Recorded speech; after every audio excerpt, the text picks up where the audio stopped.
Baby girl, kiss mo na ako. Arte mo, dali mo na. Arte mo. Bye-bye, teacher. Bye-bye, teacher. Teacher. Teacher CJ.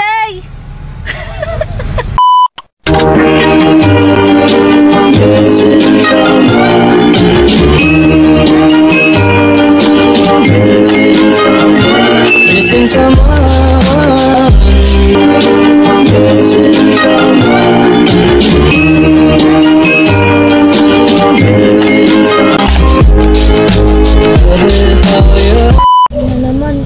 So hi guys. And so today medyo late na kami ni Amber kasi ano siya, test week nila ngayon. So kaya medyo may liwanag na. Pero usually kasi umaalis kami 4:30 in the morning kasi may pasok din si ate. So sinasabay ko na yung pag-drive. So kasi si ate sa Dasma pa nag-aaral. So pupunta pa kami munang Dasma. Usually 4:30 in the morning kami umaalis para ihatid si ate. Tapos si Amber kailangan kasi 5:30 siya sa school. So bawal silang malate. Kaya for the driver ang person, yan. So, may sasabay daw siyang classmate, kaya susunduin muna namin. Ay, gusto na lang pala natin. So, yun, naminto muna kami dito sa may bandang kanto namin. Dahil inaantay namin yung classmate ni Amber dahil nga sasabay daw. Sino yun? Ashley. Si Ashley. Ashley, look at me. Ay, puti ko, wala akong barya. Wala akong bao. Promise, wala akong barya. Tignan mo ang wallet ko. Wala akong barya. So, wala siyang baon guys for today's video. Ayan. Sorry, my love. Wala. Oh, wala nga, diba? Pati ang pagkili ko. Wala. Pwede ko pabaryahan to. Pabaryahan mo? Uy, ngayon pa kayo ito. Hindi ko yung bagyan. So, ito na yung classmate ng anak ko na sasabay. Ayan. So, nagpaantay siya. Siya lang yung mag-ano. Okay na. Opo. Ngayon, naiya ka. Late ka. Drive muna ako, guys. Staring out the window, trying to stop for a sign. The reason why you're always on my mind.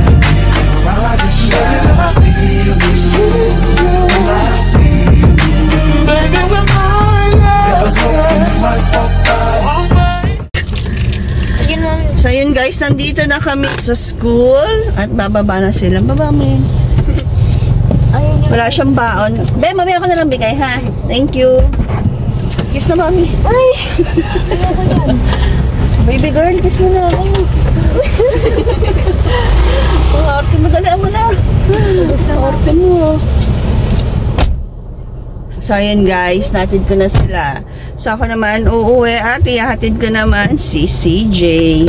So, yung isa naman ang ihatid ko kasi si Rain. Online ang test nila ngayon. So, Monday, Tuesday lang yung pasok nila.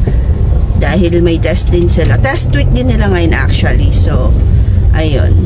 Magdadrive muna ako guys pa uwi. Kasi mamamalengke pa ako.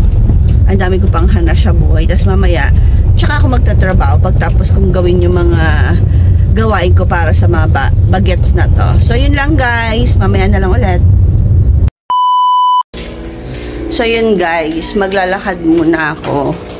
Mamamalengke at the same time. Kasi, 7:30 pa daw yung pasok ni CJ. So, alis kami ng 7:30 pala. So, 8:30 ang pasok niya. So, ayan. So, mag-walking muna ako, guys. Staring out the window, trying to stop for a sign.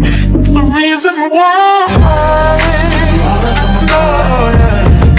Around like this, I see you, I see you. Baby, we're mine. Never know when you might walk by. So I gotta be right.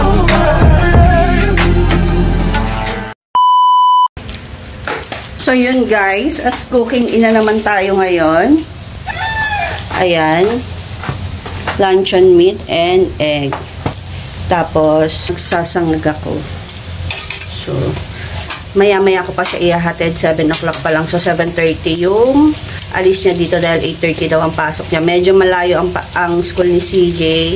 Sa 13 pa yun. So, kaya kailangan niya ng allowance sa time niya. So, magpapatuloy ko muna to guys. Bago masunog ang aking niluluto.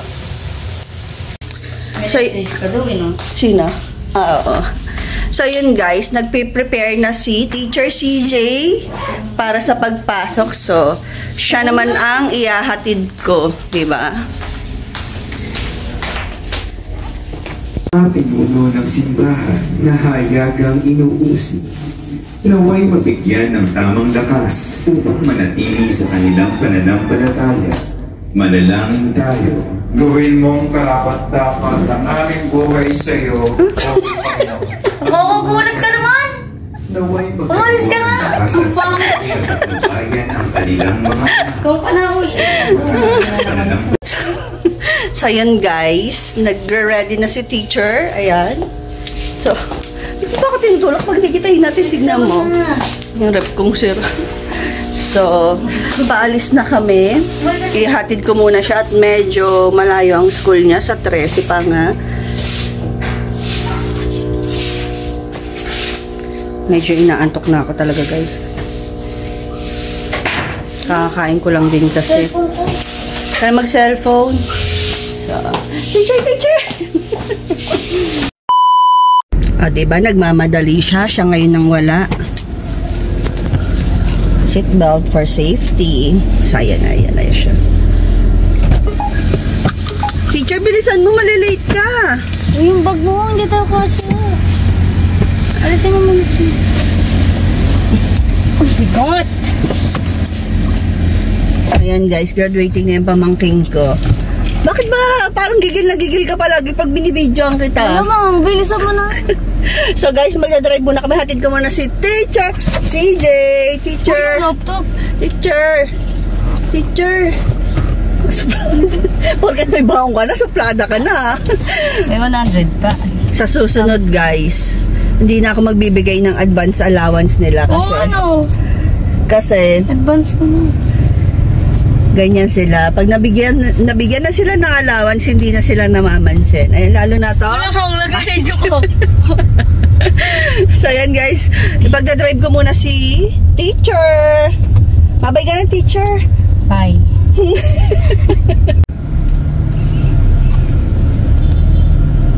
So, kita niyo yan guys. Update sa traffic. So, late na siya. So, late na si Teacher CJ for today's video. At ako'y antok na guys. So, almost 8:30 na.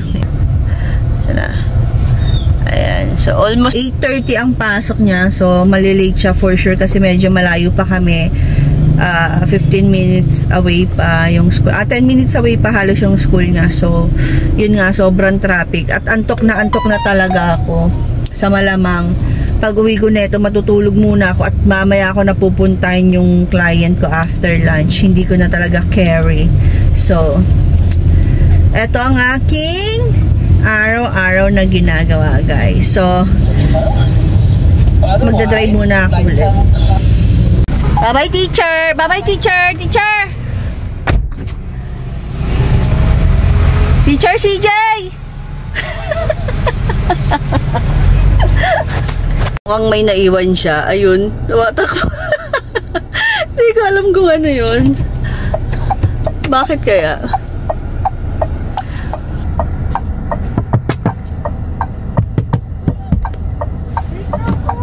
Bakit? Wala kang barya? Nasaan? Ay, ito pala. Oh, kasalanan ko. Bye-bye, teacher! So, yun guys. Nahatid ko na si CJ. So, tapos na yung duty ko for today. So, para sa mga bata. So, hindi ko na sila susunduin. So, magkukommute na lang sila pa uwi. Kasi, si CJ mamaya pang hapon yun. Si Amber din, ganun din. Tapos ako naman, may trabaho pa ako. So, yan ang everyday routine ko, guys. So, everyday, I wake up at 4:30 in the morning. Actually, sila nang gumigising sa akin eh. Kasi gigisingin na lang nila ako pag paalis na. So, unahin ko nga si Ate Rain. So, which is sa AYAC Dasma nag-aaral. Tapos, yung bunso ko dito lang sa Gentry. Tapos, si CJ sa 13. Si Alisa naman, hindi ko siya hinahatid kasi pag ganong oras, sobra-sobra ang traffic sa school nila. So, might as well mag-tricycle na lang siya. Well, may malapit lang naman na tricycle sa amin from sa bahay. So, pwede na siyang sumakay ng tricycle. Mas okay pa kesa ako ang maghahatid sa kanya na super duper talaga ang traffic. Hindi talaga ako pumupunta doon ng ganong oras kasi nga sobra ang traffic. So, ngayon guys, medyo inaantok na ako dahil nga kanina pa ako gising, nakapamalengke na rin ako, nagluto ako ng breakfast. So, yan muna tayo for today's video. Sa susunod naman yung aking trabaho. So, this is my day, my morning routine. So, yun lang guys. Till my next vlog.